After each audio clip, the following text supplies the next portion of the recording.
Keli iSelect Africa TV isazoqhubeka ikuphi izingxoxo ezikhethekile nabantu abazitshela amaqiniso ngempilo ohlelweni lwethu olushasha iInside My Story. Njengoba kade sino Ayanda Msweli ingwenya phela ngeviki ledlule, kuleli viki sino mnumzana uJacob Zuma la sixoxa khona ngothando nokujula kwalo. Ungaphuthelwa uhlelo Inside My Story ngesonto ngomhla ka6 kuMarch 2022 ngo5 ntambama khona la kuSelect Africa TV. Uqhubeke ungene usilandele lapha yainkundleni zokuxhumana Twitter and Instagram @SelectAfricaTV na ku Facebook sikhona @SelectAfricaTV. Kanti ke uphinde futhi ungene ku YouTube channel yethu ulike usubscribe uphinde futhi ucommente.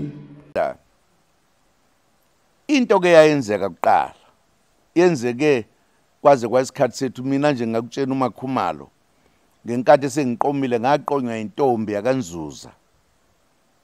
Uyazazi njani intombi ngalonkathi wasuka uMakhumalo kubo mayezwa nje ukuthi sengiqonyiwe nami sengimtshena kufanele ahambe ayobonga kumna kwabo ayobonga ukuthi ngiyabonga ukuthi ungijoyinile.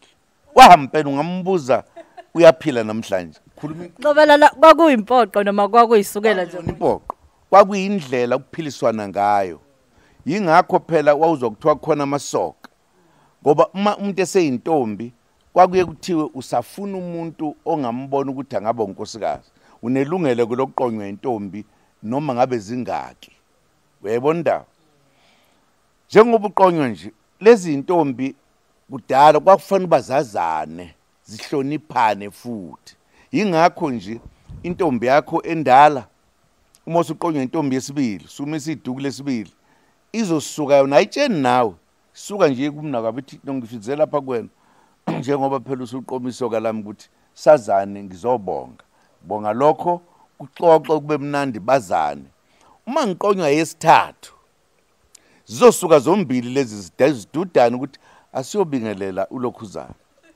Uyayibona indaba kwakwenzeka lokho hayi ukuthi ingane kwani kwakulungisa phi ke lokho.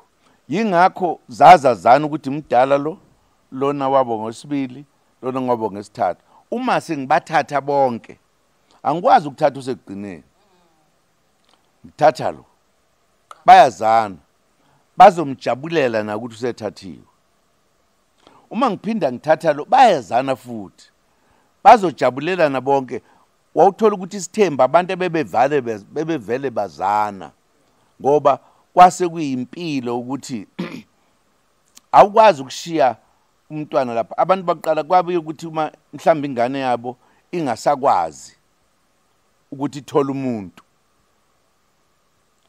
ubaba wayeyithathe ngesikhathi ayinikeza ikhehle selidala athi